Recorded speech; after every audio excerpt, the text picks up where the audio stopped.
Buenas noches a todos, ¿cómo están? ¿Están bien? ¿Contentos? Me alegro de verlos nuevamente. Estamos en nuestro tercer encuentro del año, tercer encuentro de formación del año, de este año que estamos dedicándolo a profundizar en la caridad, el año de la caridad. Gracias. Falta el vaso. El año de la caridad. Si se acuerdan, nuestro primer encuentro fue sobre caridad y evangelización, ¿no? Los que vinieron se acordarán, caridad y evangelización. Y ahí, digamos, como una síntesis nada más, ¿no? Como síntesis, ¿no? Recordamos, alguno tal vez lo descubrió, recordamos en general que Jesucristo fundó su iglesia para continuar la misión para la cual Dios Padre lo había enviado. Dios envió a su Hijo para una misión. El Hijo, la segunda persona de la Santísima Trinidad, viene a este mundo para una misión. Y dice la Lumen Gentium del Concilio Vaticano II, que así como para poder cumplir esa misión que su Padre le había encomendado, el Verbo, la segunda persona de la Trinidad, se hizo un cuerpo, así también, desde el momento en que ha ascendido al cielo, para poder continuar con su misión, se ha hecho otro cuerpo. El primer cuerpo que se hace Jesús es el cuerpo que se hace en el seno de la Virgen María, asume nuestra naturaleza humana. Y el segundo cuerpo, para seguir la Lumen Gentium, es la Iglesia, es el cuerpo que el Señor Jesús se ha hecho para poder continuar su misión.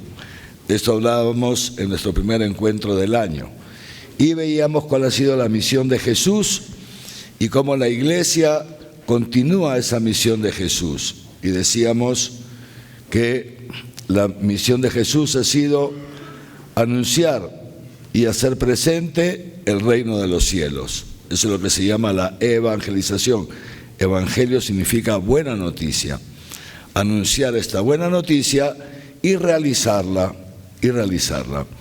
Y entonces la Iglesia tiene esa misma misión hasta que Jesús vuelva. Eso se llama la parusía, la segunda venida de Jesús. Nosotros tenemos esta misión de ir por el mundo, allá donde estamos cada uno, a realizar esta obra, anunciar el reino de los cielos que ya está en este mundo y hacerlo presente. Lo anunciamos a través de la palabra, lo hacemos presente a través de los sacramentos y de la caridad,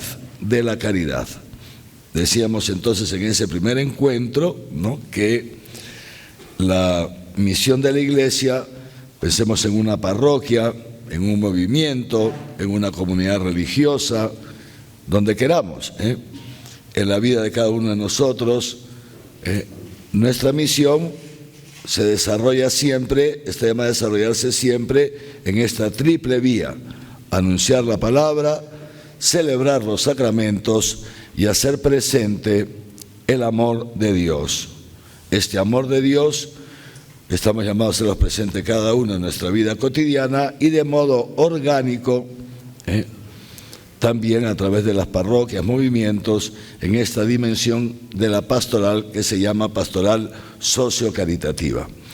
Y les decíamos entonces que justamente una de las finalidades de este año de la caridad es que al final del año vamos a iniciar, después de haber puesto las bases doctrinales, digamos así, teológicas, de lo que es la dimensión socio-caritativa de la Iglesia, a eso estamos dedicando todos estos encuentros, relanzaremos nuestra pastoral socio-caritativa, tanto a nivel arquidiocesano como en las parroquias, porque es cierto que algo se va haciendo en las parroquias, pero también como obispo, naturalmente pastor de toda esta arquidiócesis, tengo que decir que algunas parroquias lo están haciendo bastante bien, pocas, y la mayoría y los movimientos, todavía en esto tenemos un déficit que tenemos que afrontar, porque si no, no estamos realizando la misión para la que Dios nos ha constituido como su iglesia en Arequipa en esta etapa de la historia de la humanidad. Es algo que con humildad tenemos que reconocer, y en su momento, esto ya lo vengo hablando con los párrocos, tenemos que afrontar. Entonces, eso fue nuestro primer encuentro. Luego tuvimos un segundo encuentro, ¿no?, que fue sobre fe y caridad, ¿no? Y ahí, para decirlo en palabras, pocas y sencillas palabras, vimos que la caridad no consiste en un hacer cosas por hacer. Hay mucha gente que hace cosas y hace el bien por mera filantropía. Eso no está mal, no está mal. Hay gente incluso que no cree, hay mucha gente que no cree en Dios y que hace obras de bien, y eso no está mal. Pero decíamos que lo nuestro, la caridad en la vida del cristiano, es otra cosa, es otra cosa. Y veíamos ahí esta relación entre fe y caridad. Y para quedarnos con las palabras del Papa Benedicto XVI, en ese documento que vimos que se llama Deus Caritas Est, la primera encíclica del Papa, veíamos esto, veíamos que es la participación en la vida divina la que nos va transformando el corazón y hace posible que brote gratuitamente de nuestro corazón el amor a los demás, quien quiera que sea. Incluso decía con mucho acierto el Papa Benedicto XVI que el amor incluso a aquellos que nos desagradan, que humanamente nos desagradan. Pero esto es en la medida en que vamos participando de la vida divina, es decir, que Dios, el Espíritu Santo, va creciendo en nosotros internamente, nos va transformando nuestro corazón, lo profundo de nuestro ser. Y es el Espíritu Santo el que hace que brote el amor de nuestro corazón, el amor por todos, independientemente, repito, de quién sea el otro. Y es movidos por este amor que los demás no nos resultan indiferentes.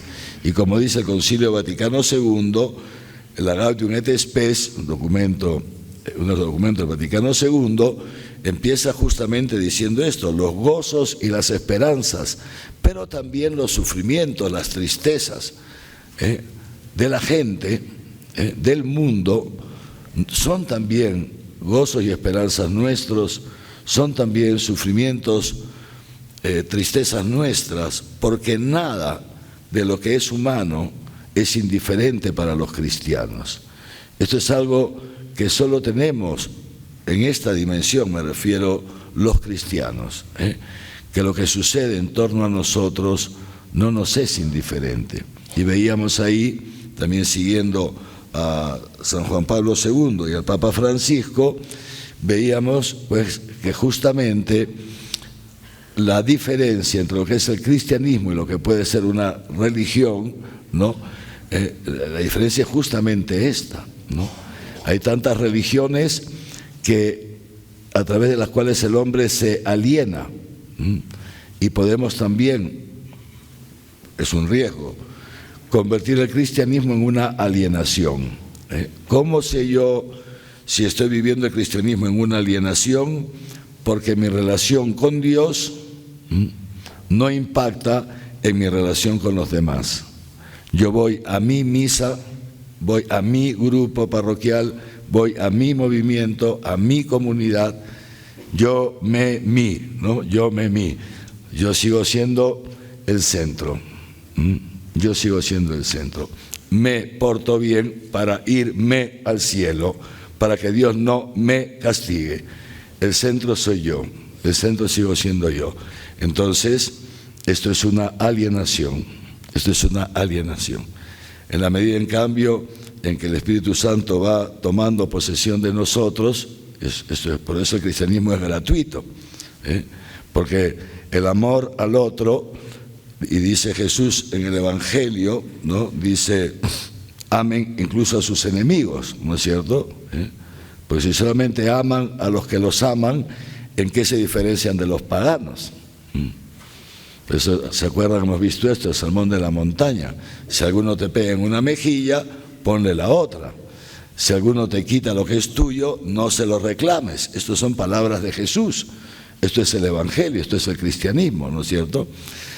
Y entonces decíamos, si esto no se da en nuestra vida, entonces tenemos que estar atentos, porque el Espíritu Santo todavía, la naturaleza divina, no ha crecido lo suficiente en nosotros. Y no vaya a ser que estemos instrumentalizando el cristianismo, convirtiéndolo en una religión en función mía, que es todo lo contrario a lo que es el cristianismo, lo que es el diseño de Dios para el cristiano. El diseño de Dios para nosotros es que seamos felices. Ese es el diseño de Dios, es que seamos felices. Ya comenzando en este mundo, y alcancemos ya la plenitud cuando nos toque partir de este mundo. Ese es el diseño de Dios. Y el camino de la felicidad, esto lo hemos visto en nuestro segundo encuentro, es justamente, para usar palabras del Papa Francisco, el camino de la felicidad consiste en vivir descentrados, dice el Papa Francisco. Descentrados, es decir, no ser yo el centro. El centro es Dios, y si es Dios, es el otro, es el prójimo. Y es así, por ejemplo, como un matrimonio cristiano es feliz, porque el centro para el esposo, el centro de la familia no es él, es la esposa y son los hijos. Vive descentrado, donándose a la esposa y a los hijos. La esposa, lo mismo, vive descentrada, donándose al esposo y a los hijos. Los esposos juntos viven descentrados, no cada uno con su espacio, dejando a los hijos ahí, les dan el aparatito para que no los molesten, ¿no? Y que se vayan los niños por ahí con su aparatito y ellos haciendo su vida, no. Viven descentrados, dedicados a sus hijos, cuidándolos, transmitiéndoles la fe, dedicándoles tiempo, jugando con ellos cuando son niños, conversando con ellos cuando van creciendo, y viceversa. Los hijos lo mismo, viven descentrados poquito a poquito, ¿no? Cuando uno es bebito, solamente puede recibir, ¿no? Pero conforme va creciendo, si los papás le van transmitiendo la fe, entonces el niño ya comienza a brotar esta vida divina y el niño empieza también a vivir descentrado.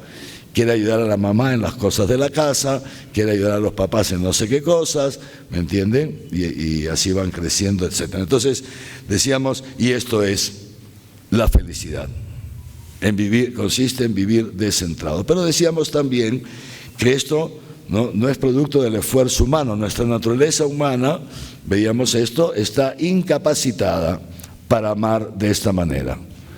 El amor humano natural existe, sí existe. ¿Existe un amor humano natural? Sí. ¿Que es bueno? Sí, pero es limitado. Yo te amo en la medida, ¿no?, en que el amarte no me destruya. Cuando ya el amarte a ti me empieza a hacer daño a mí, ya no puedo. Ese es el límite del amor natural. Por eso tantos matrimonios se separan, tantos matrimonios fracasan, tantas amistades se rompen, tantas hermandades pelean. ¿Por qué? Porque el amor natural tiene un límite, que es el límite de mi vida. Si ya atentas contra mí, entonces ya hasta ahí llega mi amor. Te tengo que cancelar del Facebook, te tengo que cancelar de mi vida. Te descarto, simplemente te descarto.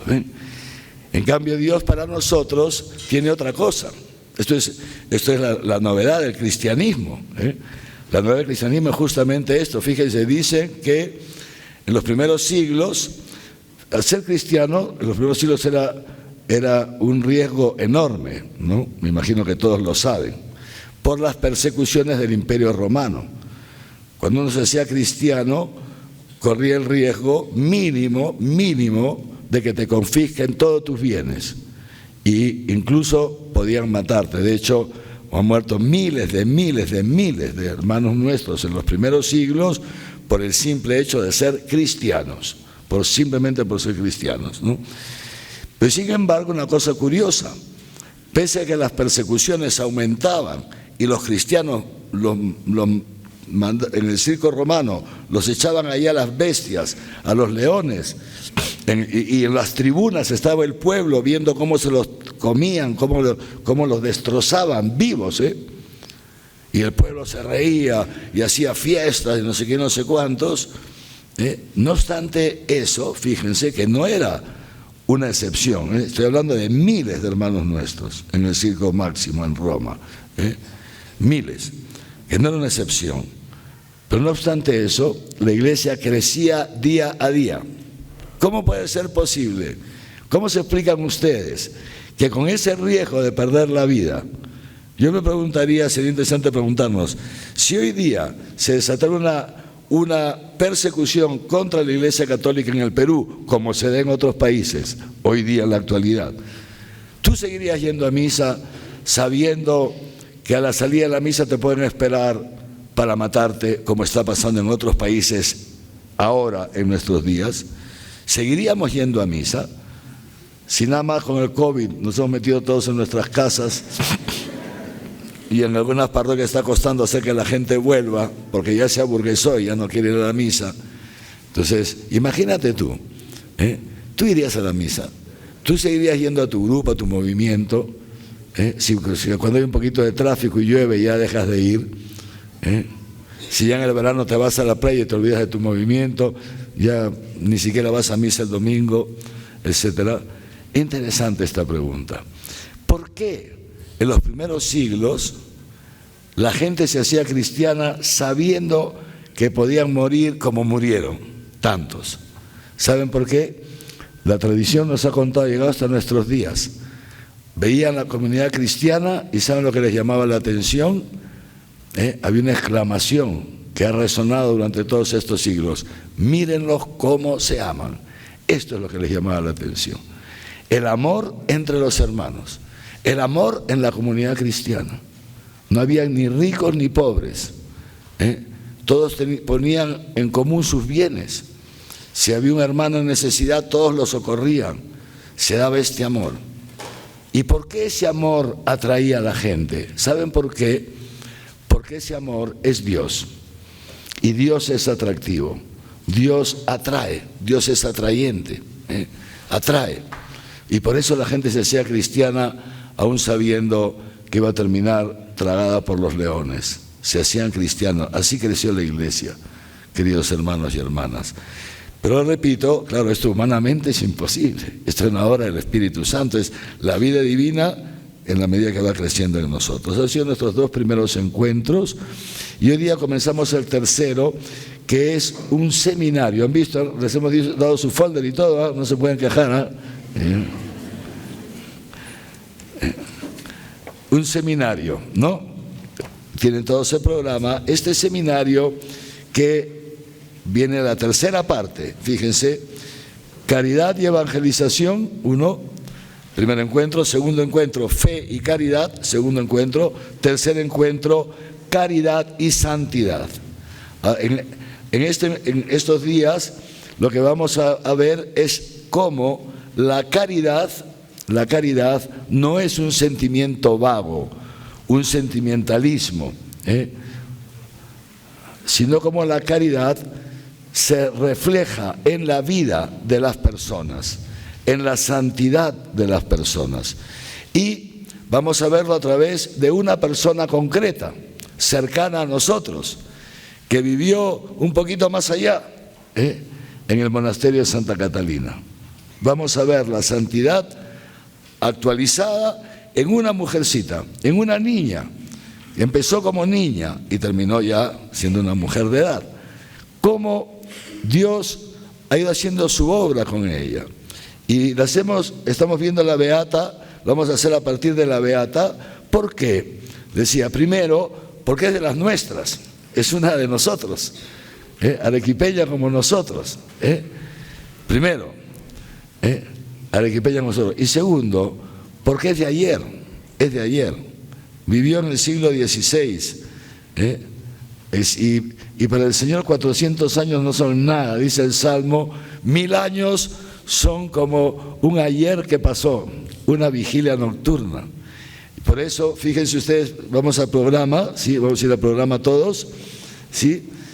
¿Y cuáles son los objetivos de estos días? Miren, primero, vamos a analizar el contexto histórico y social en el que vivió Sorana de los Ángeles. O sea, a través de estos días yo los invito a dejarse llevar por medio de los expositores. Yo solamente estoy haciendo la introducción. Aquí tenemos, aparte de un servidor que hago la introducción, tenemos 5 expositores, ahora les voy a hablar de ellos, ¿sí? Entonces, yo les invito a dejarse llevar por los expositores, lo que decía San Ignacio de Loyola, para hacer la composición del lugar, dejarnos llevar por ellos, meternos en el mundo, en la Arequipa en que vivió nuestra beata, en su contexto social, religioso, histórico, para poder apreciar cómo Dios ha realizado su obra en esta mujer, no sin dificultades, lo vamos a ver en su momento. Primero. Segundo, entonces, ¿qué podemos extraer de su vida para nosotros hoy? ¿En qué nos puede ayudar esa obra que Dios realizó en esta mujer? ¿En qué te puede ayudar a ti hoy día en tu vida? Y luego, conocer más su espiritualidad, etcétera, pero luego pasamos a los resultados. Fíjense, los participantes, el número 3, pueden reflexionar sobre cada uno la relación de la beata con Dios, su práctica de la fe y su impacto en la comunidad religiosa, pero también a partir de eso cada uno podamos también nosotros reflexionar sobre nuestra relación con Dios y sobre el impacto de nuestra vida en la gente que nos rodea, en nuestra parroquia, en nuestro barrio, en el trabajo, etcétera. Por eso el número 4 puede ser fuente de inspiración para los participantes, ya sea en su vida espiritual o en su servicio a los demás. Pueden verse motivados para seguir su ejemplo. Eso es lo bonito de leer las vidas de santos. Yo no sé si ustedes leen vidas de santos, yo se las recomiendo. Leer vidas de santos estimula, despierta en nosotros el deseo de santidad. No sé si ustedes conocen la historia de San Ignacio de Loyola. ¿Conocen la historia de San Ignacio de Loyola? San Ignacio de Loyola, que se había criado, prácticamente crecido en la corte del rey, ¿no? Pero no era de la nobleza, pero sí, pues tenía un gran afán, un gran amor por el rey. Y entonces cuando el reino de Navarra es invadido desde Francia, entonces Ignacio se alista en el ejército. Entonces se va a pelear a favor de su rey para defender el reino de Navarra. Y si uno va a Pamplona, está ahí todavía en una esquina de Pamplona la plaza donde Ignacio Loyola fue alcanzado por un cañonazo. Los cañonazos de la época eran unas bolas así como los dibujos animados, ¿se acuerdan de eso? Unas bolas así, ¿no? Y le cae un cañonazo, ¿no? Claro, hoy día lo hubieran desaparecido, ¿no? Pero hubiera sido un cañonazo. Pero bueno, le cae un cañonazo, entonces tiene que dejar el campo de batalla y él era soltero, va a casa de su hermana a hacer la convalecencia, ¿no? Y de hecho quedó cojo, el resto de su vida quedó cojo, ¿no? O sea, rengo, ¿no? Y entonces su hermana estaba casada, ¿no? Y era una mujer muy piadosa. A Ignacio le gustaba mucho la lectura, pero le gustaban las novelas de caballería. Eran las novelas de su época, digamos, ¿no? Las novelas de caballería. Y le gustaba mucho leer, entonces llega a la casa de la hermana, está convaleciente, no puede moverse, tiene que estar ahí. Y entonces le dice a la hermana, oye, ¿no tienes, préstame algún libro, alguna novela para leer?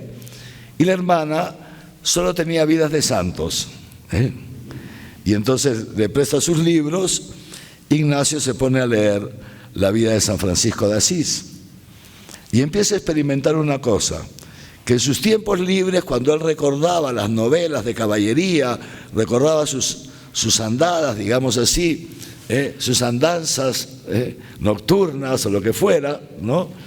Al final se quedaba como desabrido.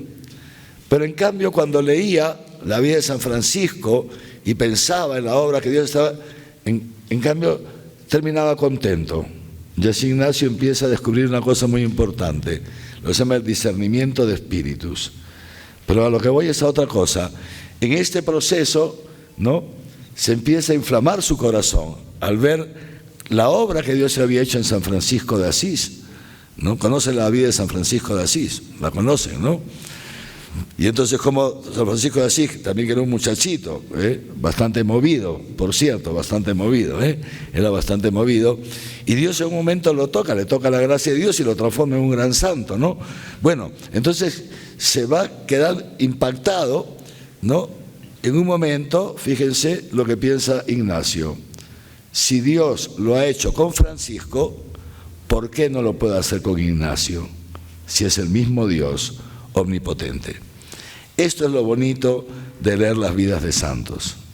El Papa Francisco, en un documento que ya estudiamos hace un tiempo, que se llama Gaudete et Exsultate, una exhortación apostólica, que he pedido acá ya que la traigan, porque vale la pena leerla, si alguno la desea comprar. Y el Papa Francisco, en uno de esos, en el inicio, ¿no?, en el inicio dice esto, dice: las vidas de los santos sirven para estimularnos, o sea, con los vidas de los santos nos estimulan, ¿no? No debemos pretender ser idénticos a ellos, porque Dios nunca hace dos santos iguales. Dios nunca hace dos iguales. Ustedes miren los árboles. ¿Ustedes han visto alguna vez dos árboles iguales? No, nada. No hace dos árboles iguales. Dios no hace nada repetido. Dios siempre es original. Entonces Dios tampoco hace santos repetidos. Cada santo es distinto del otro. Pero leer la vida de los santos nos estimula desde dentro, justamente para nosotros también aspirar, abrirnos a esa gracia de Dios, a esa gracia de Dios. ¿Y por qué esto es importante? Porque la llamada a la santidad, queridos hermanos y hermanas, no es una llamada para unos pocos, para unos cuantos. Esto es fundamentalmente la premisa que yo quiero dejar sentado esta noche como apertura a estos 3 días que vamos a estar juntos. La llamada a la santidad no es un monopolio de unos cuantos perfectos que Dios elige. No. La llamada a la santidad es una llamada a todos y a cada uno de nosotros. Y es una llamada que lamentablemente, ¿no?, ha ido como pasando de moda en la iglesia. Interesante preguntarnos con humildad, o sea, ¿cuántos de nosotros, pregúntatelo tú a ti mismo, tú, ¿no?, o sea, tú te planteas en el día a día, ¿no?, ser santo, ser santa, o te parece que es una cucufatería, ¿o te parece que es una tontería? O sea, en tu día a día, no digo en la doctrina, en la cabeza, no, en tu día a día. Cuando haces tu examen de conciencia, me imagino que hacen su examen de conciencia por lo menos, ¿no? Te preparas para una confesión, te preguntas, ¿no? O sea, ¿he sido santo en estos días? En la mañana cuando te levantas, ¿aspiras a vivir un día en santidad? En la mañana cuando te levantas. Luego al mediodía, en la tarde, cuando alguna reacción o lo que sea no va con esa llamada, internamente algo te conflictúa y te das cuenta. Esto es importante preguntarnos, ¿no? Porque lo vamos a ver ahora, decía Juan Pablo II, decía esto: preguntarle a una persona que se está preparando para el bautismo, ¿quiere ser cristiano?, significa preguntarle, ¿quiere ser santo? Dice Juan Pablo II en la Nuevo Milenio Ineunte, ¿quiere ser santo? Porque para eso nos ha llamado el Señor, a formar parte de su iglesia. Pero ¿cuál es el problema? El problema es que la santidad se ha devaluado, está devaluada, está devaluada la santidad, como el peso argentino que está devaluado, no sé si sabe, Antes el sol estaba devaluado también, ahora gracias a Dios nos estamos manteniendo, ¿no? La santidad está devaluada, incluso en enormes sectores dentro de la iglesia. Ya no hay esa aspiración a la santidad. Y está devaluada por dos razones. La primera razón es porque, por motivos históricos que no voy a desarrollar ahora, durante un largo tiempo se creyó que la santidad era un monopolio para los religiosos y las religiosas. ¿Ven? Todas esas monjitas que están ahí con sus velos, con sus, ¿no? Nada más para ellas. Y bueno, para algún obispo, para un franciscano con su, ¿cómo se llama?, con su hábito, ¿me entienden? Por mucho tiempo se les dejó a ellos el monopolio de la santidad. Entonces se empezó a devaluar esto a nivel del pueblo fiel de Dios, de nosotros, la gente de a pie. Por un lado, por esto. Segundo, fíjense, el Concilio Vaticano II empieza a recuperar, vamos a ver esto, empieza a recuperar esta llamada universal a la santidad, pero paralelamente viene esta ola enorme de secularismo, con todo este materialismo, ahora con todas estas innovaciones tecnológicas, pero que en el fondo la cultura humanista, materialista, ¿no?, que nos ha cerrado el cielo y nos ha centrado demasiado en este mundo. Repito lo que decía antes, en el yo.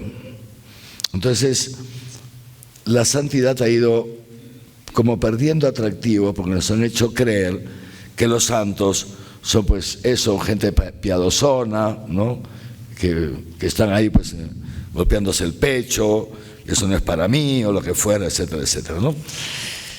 Y en cambio no es así.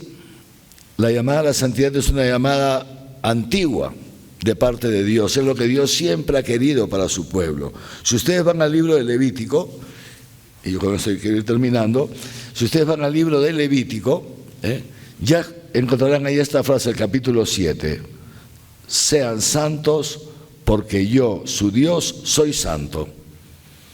Dios llama al pueblo de Israel, su pueblo elegido, los llama a esto. El fundamento para que el pueblo de Israel sea santo es que Dios es santo y que Dios los ha elegido y que Dios los ha conformado como pueblo. Y entonces, como hemos cantado en el Salmo 135, que lo hemos cantado en dos partes en nuestras vísperas, fíjense, la relación del pueblo de Israel con Dios es una relación de amor por parte de Dios, que quiere suscitar el amor en su pueblo, pero suscitarlo a partir de una experiencia. Si se han dado cuenta que hemos repetido en ese salmo, porque es eterna. ¿Se me olvidó ya? Lo hemos repetido como 20 veces. Porque es eterna su misericordia. ¿Y qué es lo que nos ha llevado, lo que ha llevado al autor de este salmo, al pueblo de Israel, a reconocer la misericordia de Dios, la acción de Dios en la historia? Fíjense, hemos empezado diciendo, Él hizo grandes maravillas, hizo los cielos, afianzó las aguas, afianzó sobre las aguas la tierra, hizo lumbreras gigantes, el sol y la luna, etcétera, etcétera, etcétera. O sea, Dios creador. El pueblo de Israel llega a esta conclusión: Dios ha creado todo y lo ha creado por amor a nosotros. Pero no solamente ha creado todo, sino, fíjense, que nos ha sacado de Egipto, la segunda parte del Salmo, cuando aquí fue la segunda. Hirió a Egipto en sus primogénitos, sacó a Israel de aquel país con brazo poderoso, no sé qué vaina, abrió el mar rojo en dos partes, nos hizo pasar por en medio, arrojó en medio al faraón, todo eso, porque es eterna su misericordia. La relación de Dios con Israel es una relación que parte de la iniciativa de Dios, que ha creado todo lo que existe, ya ha elegido a Israel para ser su pueblo, y para eso lo ha rescatado de la esclavitud, lo ha conducido durante 40 años, etcétera, etcétera, por el desierto, ha expulsado a las 7 naciones que ocupaban la tierra prometida y se la ha dado a ellos, y esto es lo que hace que del pueblo de Israel brote esta canción, esta gratitud al Señor.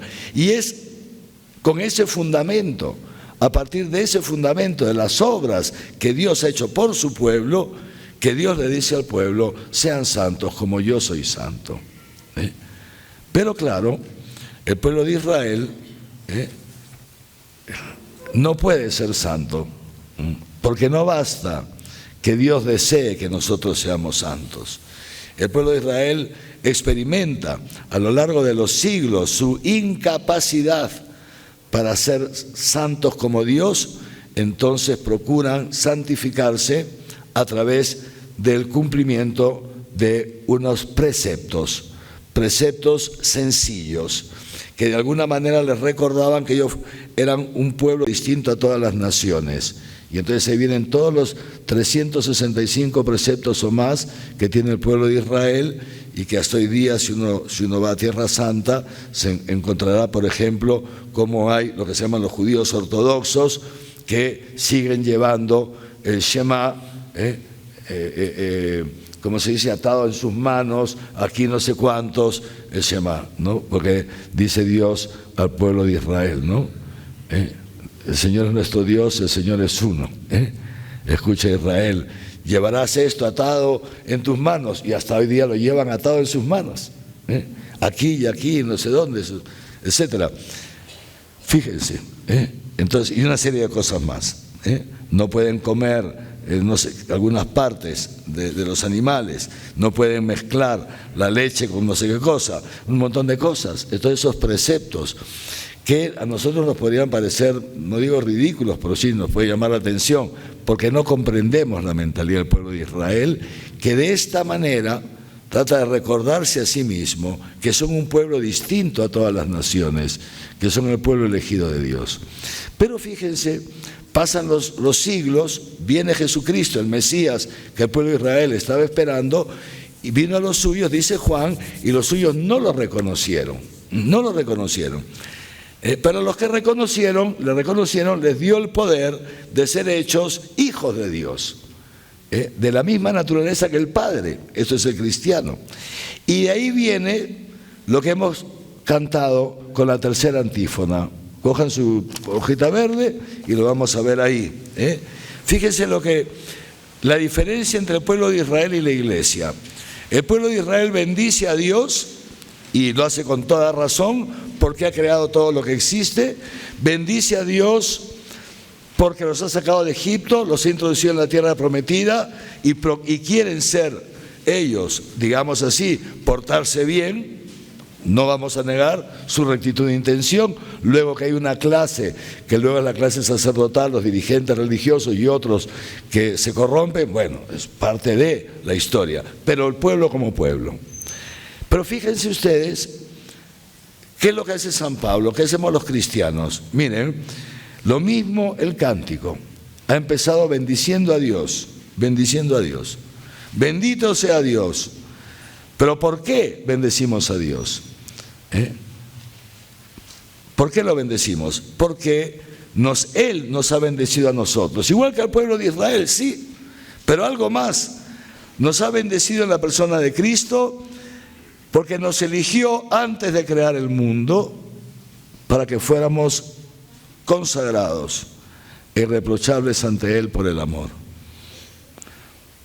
El pueblo de Israel da gracias a Dios por ser el pueblo elegido, por la creación del mundo y por ser el pueblo elegido. Nosotros damos gracias a Dios porque nos ha elegido antes de la creación del mundo, y nos ha elegido para algo, para que fuésemos consagrados, para que fuésemos santos. Fíjense, Él nos ha destinado en la persona de Cristo a ser sus hijos, ya no solamente su pueblo, somos sus hijos, hijos de Dios. Fíjense, hijos de Dios. ¿Qué más? nos ha perdonado nuestros pecados, nos ha redimido, hemos recibido la redención, el perdón de sus pecados, el perdón de nuestros pecados, el perdón de los pecados. Es por esto que damos gracias a Dios. Como nos ha dicho el mismo San Pablo, porque esto que hemos cantado desde San Pablo, en la lectura breve, fíjense lo que he dicho, que el Señor los haga aumentar y rebosar en amor, caridad, amor unos con otros, para que conserven sus corazones intachables en santidad ante Dios. El amor y la santidad. En esto consiste la santidad, en participar de la vida divina, de la naturaleza divina que es amor. Y le decía esta llamada a la santidad que Dios hace al pueblo de Israel y que luego nos la renueva a nosotros. Si vamos al Concilio Vaticano II, la Lumen Gentium, no sé dónde está, yo lo perdí. Sí, el número 39 de la Lumen Gentium dice así, dice... El número 39, la Lumen Gentium es un documento del Vaticano II. Se escribe Lumen Gentium, lo pueden bajar de internet.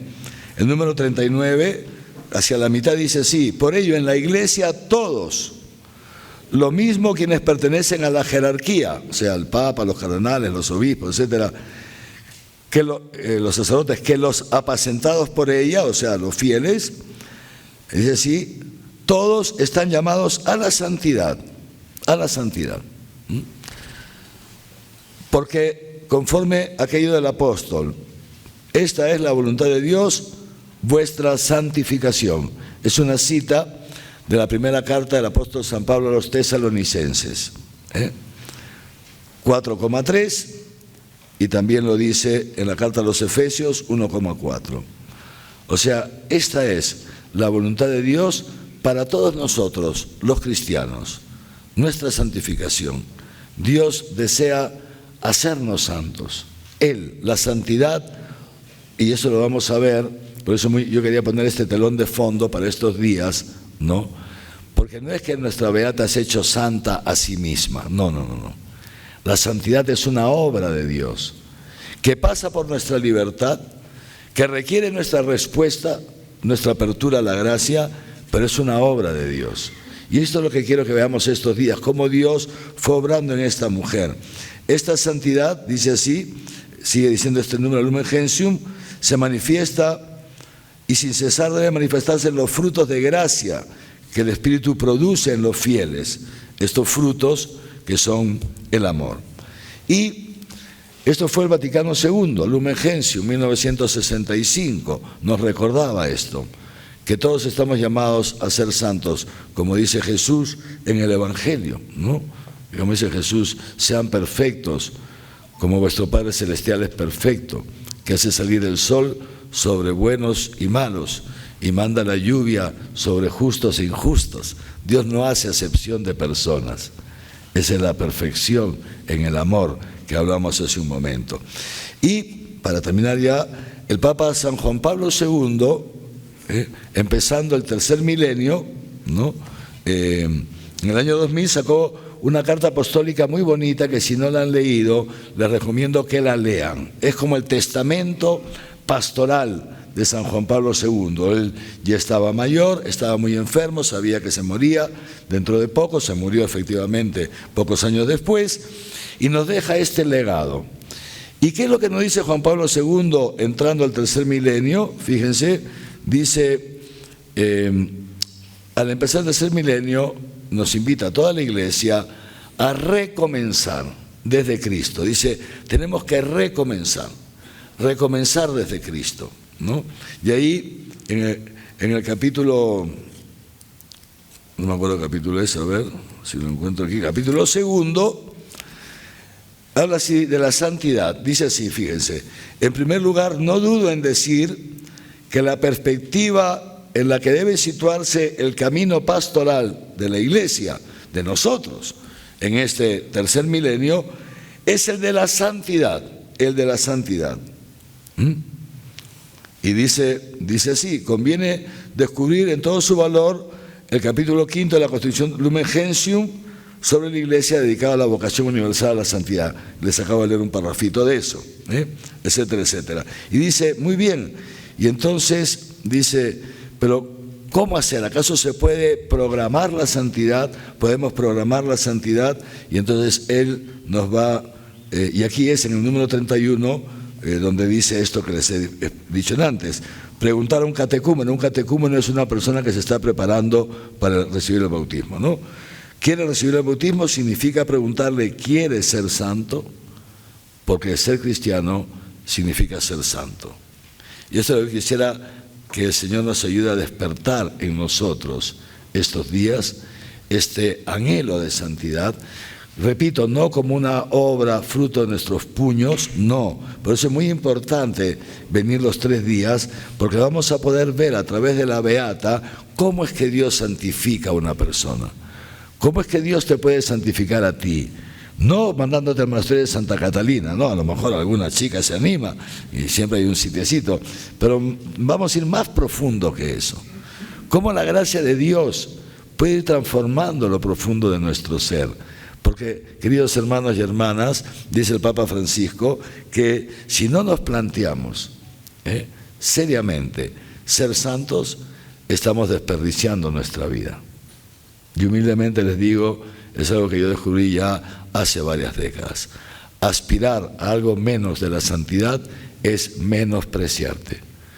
Si tú no aspiras a la santidad, te estás menospreciando a ti mismo. Te estás poniendo una meta demasiado baja. Tienes un problema de autoestima, baja autoestima. Eso no se cura con el psicólogo, se cura con el sagrario.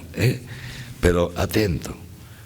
No te baje la autoestima, no pienses que tú no puedes ser santo, no seas tonto, levanta esa autoestima, porque Dios, si te ha traído a su iglesia, es porque Él te quiere hacer santo.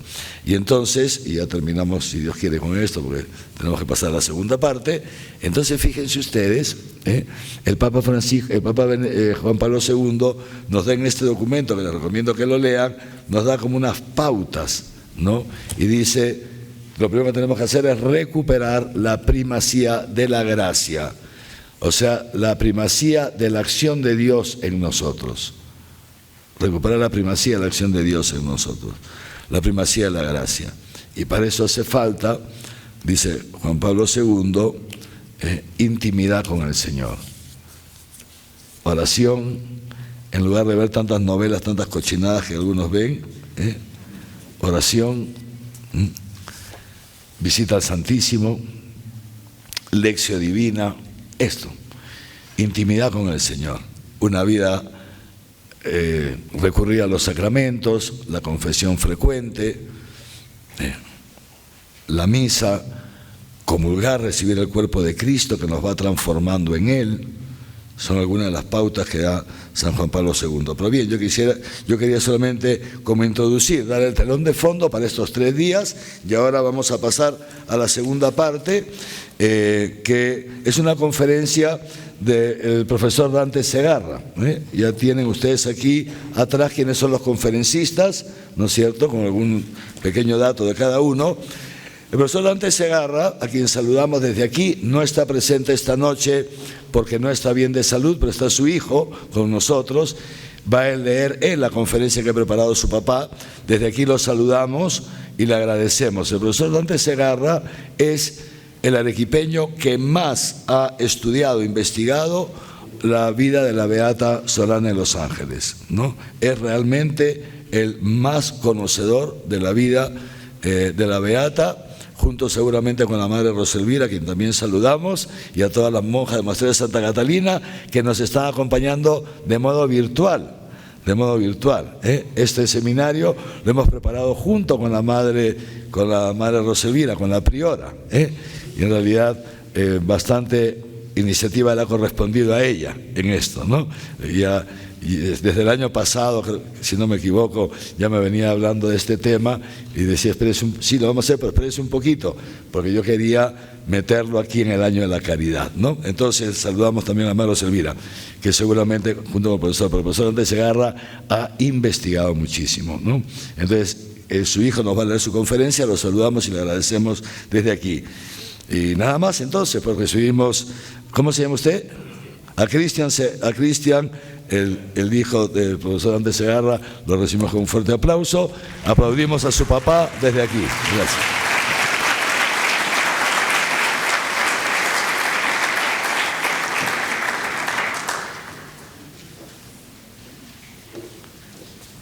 ¿Cómo está? Bienvenido. Señor Arzobispo de Arequipa, Monseñor Javier del Río Alba, Madre Superiora, Roselvira, hermanos en Cristo, soy Cristian Igor Segarra Dávila y traigo el personal encargo de mi padre de presentar su ponencia, Sorana de los Ángeles, una vida de santidad, la cual preparó para este importante evento. Él, por razones de salud, se encuentra impedido de hacerlo personalmente.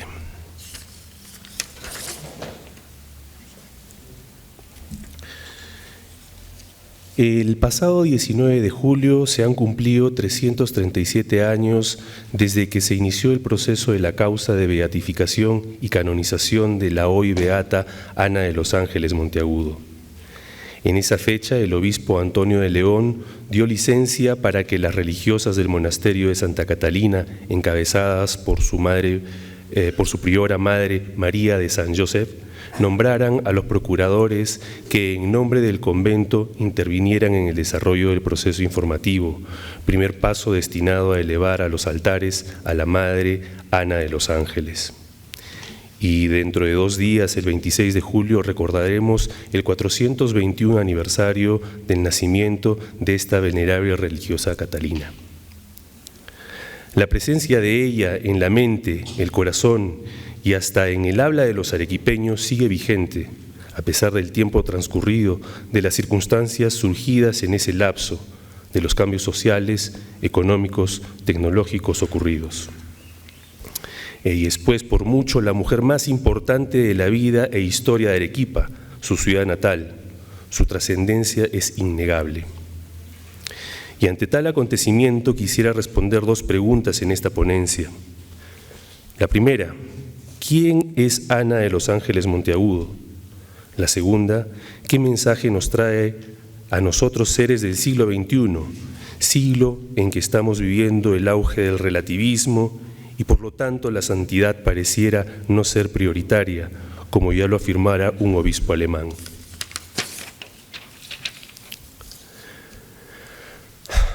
Centrándonos en las preguntas planteadas en esta ponencia, recordaremos que Ana nació 2 años después de que su padre Sebastián de Monteagudo regresara de España, a donde viajó en 1597 para solicitar beneficios en la corte del rey. Fue la 4ª hija de 8 que tuvieron sus padres. Recibió su nombre siguiendo la costumbre hispana de bautizar a los niños según el santoral, pero que además, en el caso de ella, recibió el nombre de sus 2 abuelas, Ana Hernández, la paterna, y Ana Paya, la materna, nativa miembro de la panaca inca. Entre los 3 y los 8 años, Ana vivió en el monasterio de Santa Catalina, siendo la única hija del matrimonio Monteagudo Ruiz de León, que se crió fuera del hogar paterno, en un ambiente monacal, que por aquella época no era tan austera como nos imaginamos. De regreso a la casa paterna con la idea de sus padres de casarla, ya que su hermana mayor había tomado estado y la familia era numerosa, ella siguió con las prácticas de oración y penitencia en las que se había formado. Teniendo 14 años, sufrió la pérdida de su padre, quien falleció el 23 de enero de 1616. Sebastián, en su testamento, dejó a sus hijas Catalina y Ana 1,000 pesos a cada una, además de la parte que les correspondía como legítimas. Ese dinero estaba destinado a formar parte de la dote matrimonial, llegado el momento. En noviembre de 1617, estando en oración en la casa paterna, Ana de Monteagudo tuvo una visión espiritual en la que Santa Catalina de Sena le mostró un lindo vestido, blanco como la nieve, al tiempo que le decía: «Mi hija, vístete con esto que te lo he preparado. Debes dejarlo todo por Dios y te aseguro que no te perderás de nada». Sin ninguna duda en su corazón, decidió regresar al monasterio de Santa Catalina, donde tantas veces escuchó en el Evangelio las palabras de Jesús: el que quiera seguirme, que se niegue a sí mismo, cargue con su cruz cada día y venga conmigo. La semilla de la santidad se había sembrado en su alma.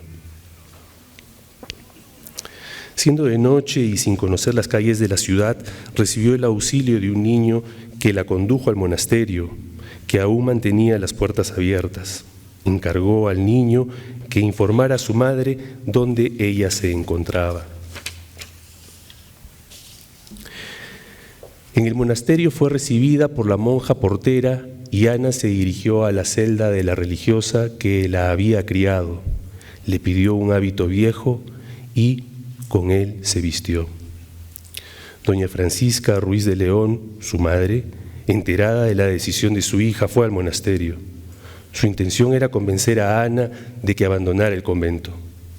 Llevó un cofre repleto de joyas y se presentó en el monasterio y, hablando con la priora, pidió conversar con su hija. Trató, en medio del llanto, ruegos, súplicas, promesas, convencer a Ana para que regresara a casa. Viendo la firmeza y la decisión de su hija, apeló al soborno con joyas y a la promesa de un buen matrimonio. Ana arrojó el cofre de joyas porque ante sus ojos las veía como sapos e inmundicias. Doña Francisca, ante la firmeza de la decisión de su hija, recogió las joyas, mientras la amenazaba con no darle la dote ni visitarla.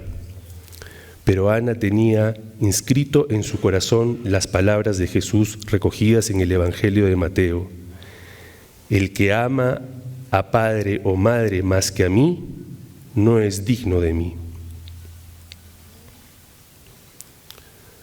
La priora intentó empujar hacia la puerta a Ana, pero algunas religiosas se interpusieron y evitaron que fuese echada del monasterio.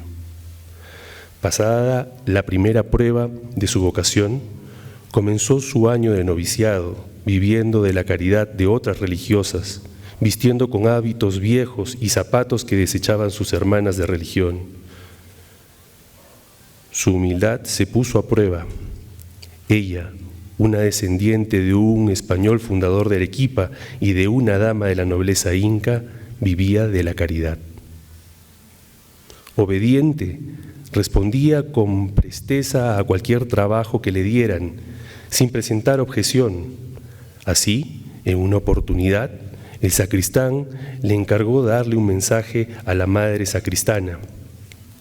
Sabiendo que muchas veces ayunaba, le ofreció darle a cambio un melón. Cumplido el encargo, el sacristán le dio el supuesto melón envuelto en una tela que resultó ser realmente un cráneo. La novicia Ana, al descubrirlo, solo dijo: estos son los regalos del mundo. Ese cráneo lo conservaría toda su vida. Tras sus desencantos de los regalos del mundo, encontró un viejo libro sobre la vida de San Nicolás de Tolentino. En él se narraba la vida del fraile agustino, que se caracterizó por su renuncia a lo material, su dieta simple, oración constante con especial devoción por las almas del purgatorio, sueño irregular y especial dedicación a los enfermos, socorriendo a los pobres y consolando a los afligidos. A partir de ese momento lo tomó como su patrono especial y se propuso imitarlo para hacer bien a las almas del purgatorio. Según se lo comentó años después a María de Garmendia, una laica que vivió con ella durante más de 20 años. Su hermano, el presbítero Francisco de Monteagudo, el 28 de noviembre de 1618, dio la dote para que Ana pudiera profesar como religiosa de velo negro. Ella renunció en su hermano a la herencia que le correspondía. Mujer de su tiempo, vivió intensamente la ascética del siglo XVII, es decir, intentó llegar a Dios por diferentes vías. especialmente la oración y la penitencia, mediante una vida austera y la privación de la satisfacción de las necesidades corporales. De esa forma se entregaba a la voluntad de Dios, y aunque ella se declaraba la más grande pecadora, una corsaria que se dejaba moldear camino a la santidad. Un santo no se hace, se deja hacer. Y como diría el jesuita Carlos Vallés, Ana a lo largo de su vida dejó a Dios ser Dios. En los años previos a que fuera elegida priora del monasterio, gozaba de los favores de Dios a través de su patrono San Nicolás de Tolentino y a las almas del purgatorio. Es en esos años que advirtió que algunas de sus hermanas estaban desnaturalizando la vida monacal. Una de las promesas hechas en el momento de su profesión como religiosa de velo negro fue el de clausura perpetua. El cumplimiento de ese voto se puso a prueba en el verano de 1637, cuando las intensas lluvias amenazaban al monasterio con el desborde de la torrentera de San Lázaro. Sor Ana de los Ángeles y unas cuantas religiosas de velo blanco decidieron no abandonar la clausura, mientras que las demás monjas se refugiaron en el palacio episcopal del obispo Pedro de Villagómez.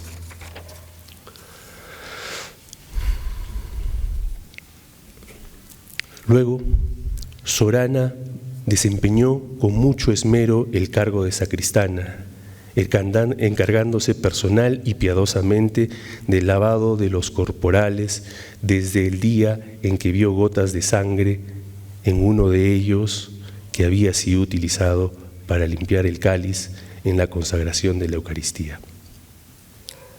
Años después de este suceso, mientras Sor Ana de los Ángeles vivía intensamente los mandamientos, así como las reglas y constituciones de su convento, llegó el momento de la elección de una nueva priora. Ella, por entonces, se desempeñaba como maestra de novicias.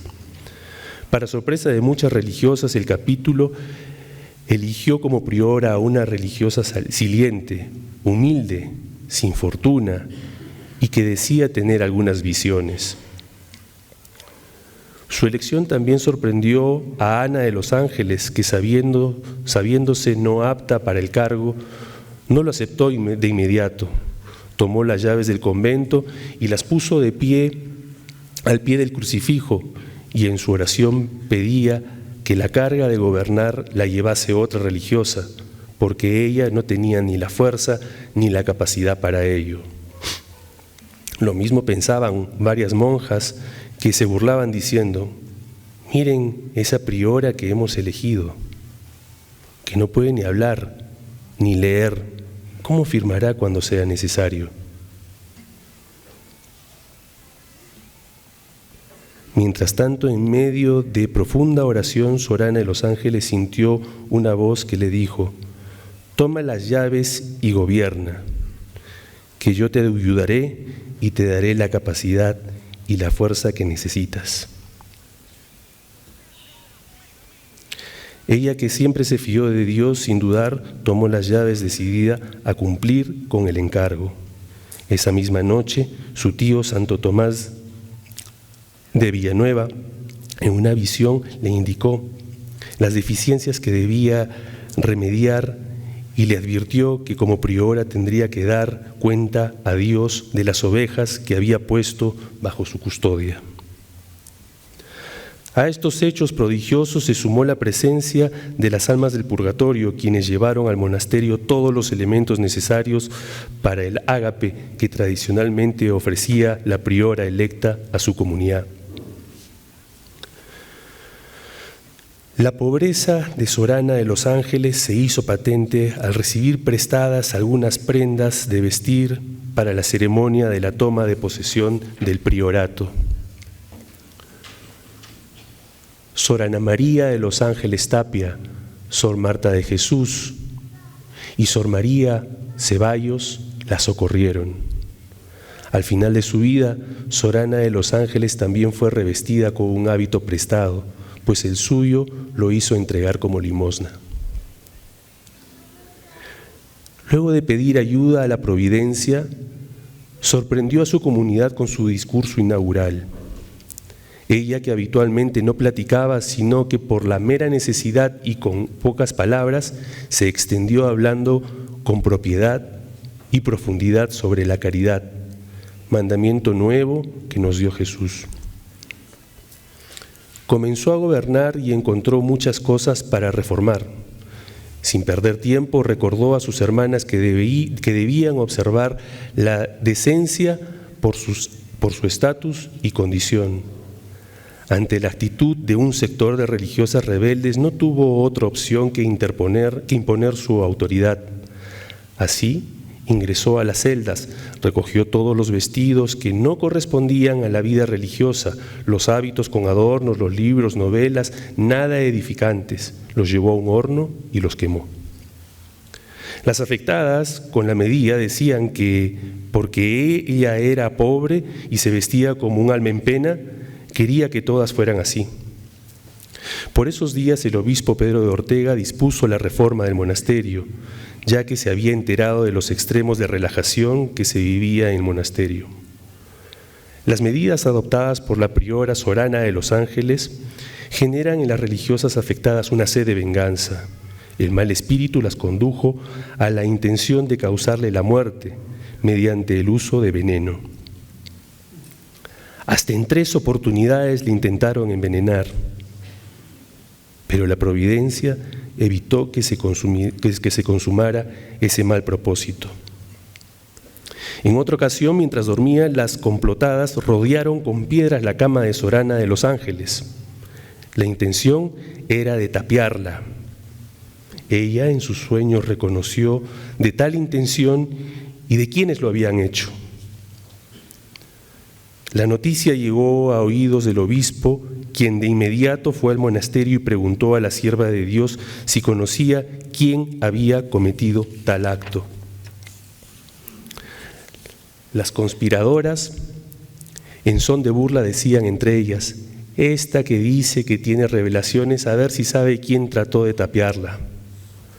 Sorana de Los Ángeles, respondiendo a la pregunta del obispo Ortega, dio a conocer los nombres de las autoras del hecho, al mismo tiempo que pidió que no las castigasen por su falta.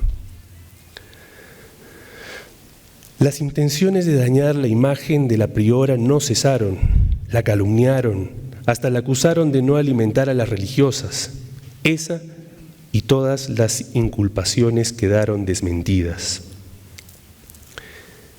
El mal espíritu no quedó tranquilo con el fracaso de las religiosas apóstatas, sino él mismo se involucró incendiando la pobre celda de Sorana de Los Ángeles. El fuego alarmó a la población, que obligó al corregidor Juan Mesa de Lugo y Ayala y al arzobispo Pedro de Ortega a revisar los daños. No era la primera vez que el demonio pretendió frenar el ímpetu reformador de Sorana de Los Ángeles. Uno de los más osados intentos se produjo el día en que se celebraba la fiesta de Santa Rosa. Cuando la sierva de Dios entró en el coro, vio al demonio en la puerta, en una figura feroz, sosteniendo una piedra muy grande en sus manos, y dijo: entra al coro, que con esta piedra quiero matarte por el daño que me haces. La sierva de Dios le respondió: si Dios te lo ordena, me matarás, pero si no te lo ordena, no puedes matarme, aunque lo quieras. Sin esperar más, la sierva de Dios entró en el coro para cumplir sus ejercicios sagrados, despreciando las amenazas del demonio, conociendo sus artimañas, con el favor de Dios que la ayudó. En otra oportunidad, la sierva de Dios, preparándose para hacer la fiesta de San Nicolás, vio en la puerta de su celda al espíritu maligno que estaba suspendido en el aire con una apariencia muy fea, y que le dijo: tu fiesta no vale nada, porque es una fiesta de vanidad. A lo que la sierva de Dios respondió: si vale la pena o no, no tienes que entrometerte, porque Dios sabe que yo no lo hago por vanidad y le complacerá, así no te guste, y continuó haciendo otras buenas obras. En ambos casos, Sorana no dialoga, responde de forma contundente y sigue adelante con su labor. Allí queda clara la personalidad de Sorana y su confianza en Dios. Una personalidad que se deja formar en la práctica de las virtudes, en la oración, incorporando sus sufrimientos a los sufrimientos de Cristo, con una fe que se entiende como renuncia y como confianza. Una renuncia de todos los bienes, no solo los bienes materiales, sino también las costumbres, a las personas, a las tradiciones, a las comodidades. Una renuncia a sí misma y una confianza plena y total en la misericordia de Dios. Así fue dejando hacer en virtudes. Así se fue dejando hacer en virtudes. Con gran humildad y desprecio a sí misma, decía que no había criatura peor que ella, porque no servía a Dios a quien le debía tanto y que sin embargo la misericordia de Dios con ella era infinita. Porque Él hizo tantas pruebas de compasión hacia ella sin merecerlas.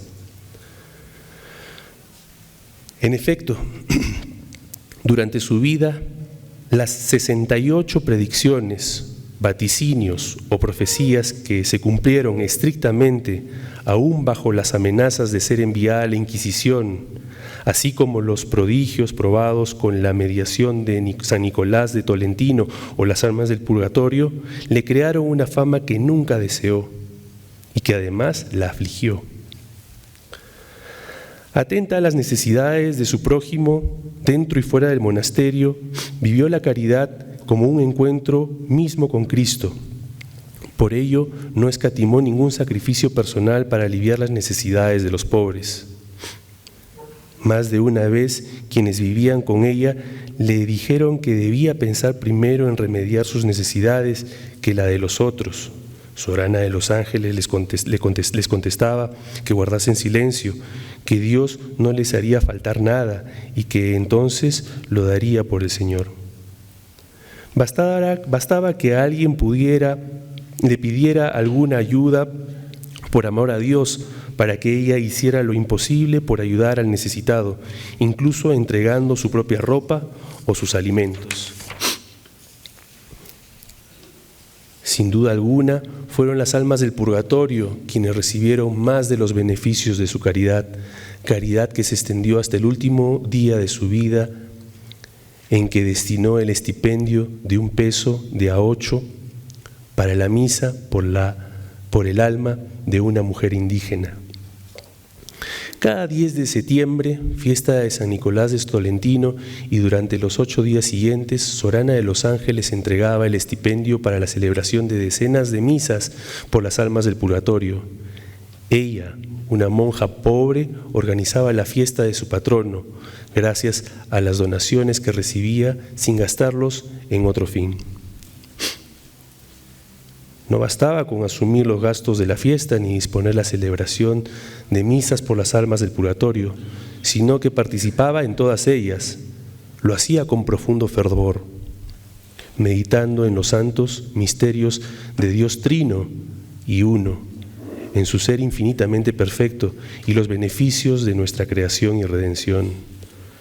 Concluida la celebración de la misa, retirada en su celda rezaba y meditaba los 15 misterios del Santo Rosario. Nada ni nadie interrumpía su oración, salvo que alguien necesitase de su caridad por amor a Dios. Incluso ciega, con grandes dolores, sudores y postrada en cama durante los últimos 10 años de su vida mortal, mantuvo su práctica religiosa, su meditación en la pasión de nuestro Señor Jesucristo y la alegría de recibir el cuerpo de Cristo en la Eucaristía. Los 69 años que vivió como religiosa de velo negro en el monasterio de Santa Catalina de Sena sirvieron no solo para moldear una vida de santidad, sino también para irradiar extramuros la afirmación que la santidad es un camino al cual todos pueden aspirar y lograr. El problema de la gente de su época y de todas las épocas es que nos fijamos más en lo externo que lo interno. Nos fijamos más en los hechos extraordinarios que pudo haber hecho que en lo maravilloso de la entrega de su alma a Dios. Y es que nos fijamos en lo que se ve, no en lo que no se ve. Lo que se ve es transitorio, lo que no se ve es eterno, como señala San Pablo en su segunda carta a los Corintios.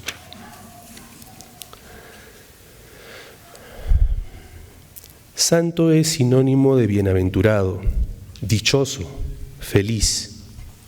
La santidad es un don de Dios que colma todas las aspiraciones humanas. Y como nos recordara el Papa Benedicto XVI, la santidad, la plenitud de la vida cristiana consiste en unirse a Cristo, en vivir sus misterios, en hacer nuestras sus actitudes, sus pensamientos, sus comportamientos.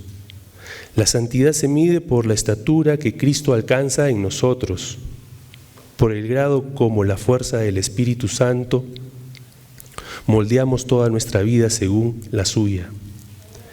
Es ser semejante a Jesús, como afirma San Pablo, porque a los que había conocido de antemano los predestinó a reproducir la imagen de su Hijo.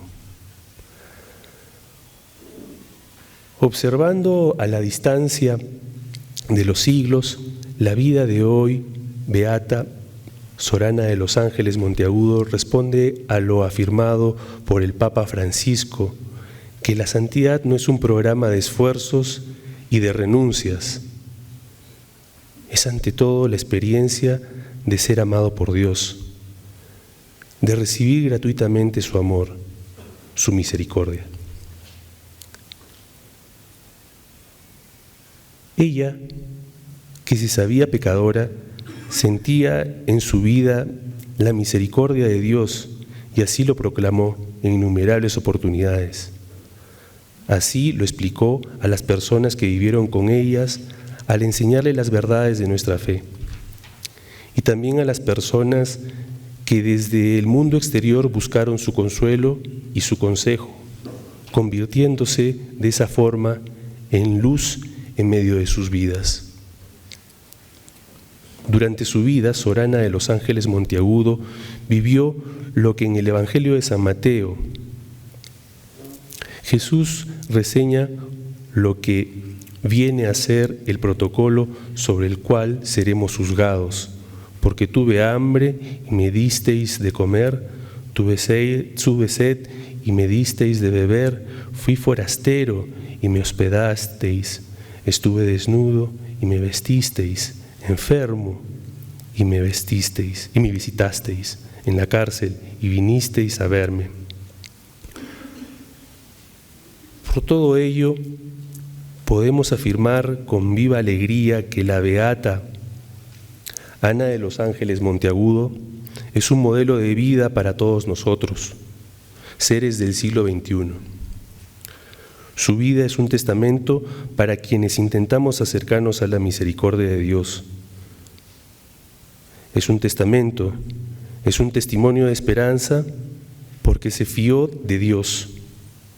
Un testimonio de alegría porque sintió el amor de Dios y un testimonio de fidelidad a la verdad, porque como dice el Evangelio de Juan, solo la verdad nos hace libres. Muchas gracias.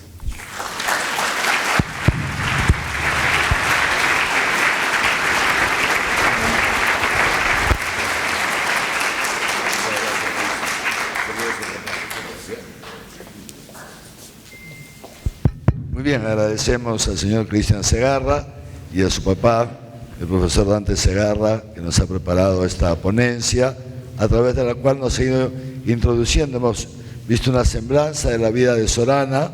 No sé si han podido seguir sin distraerse, porque algunas veces ya después de una primera ponencia tal vez uno no puede estar muy atento, pero lo que destaca el profesor Dante, si se dan cuenta, lo primero es muy importante para comprender la vida y la obra de Sorana, comprender el tiempo en que le tocó vivir. ¿Ustedes han ido al monasterio de Santa Catalina? Si alguno no ha ido, o si alguno no ha ido, no pueden dejar de visitarlo, porque ahí se van a dar cuenta cómo se vivía en ese monasterio, muy distinto a la visión que tenemos nosotros hoy día de monasterios y de conventos. Ahí iban mujeres, ¿no?, que si bien querían dedicar su vida a Dios, lo que sea, pero iban con personal de servicio. O sea, iba una mujer y podía tener hasta 2 o 3 mujeres a su servicio. Tenía su celda, que era un pequeño apartamento, y al lado las habitaciones de las jóvenes que iban al servicio de ella.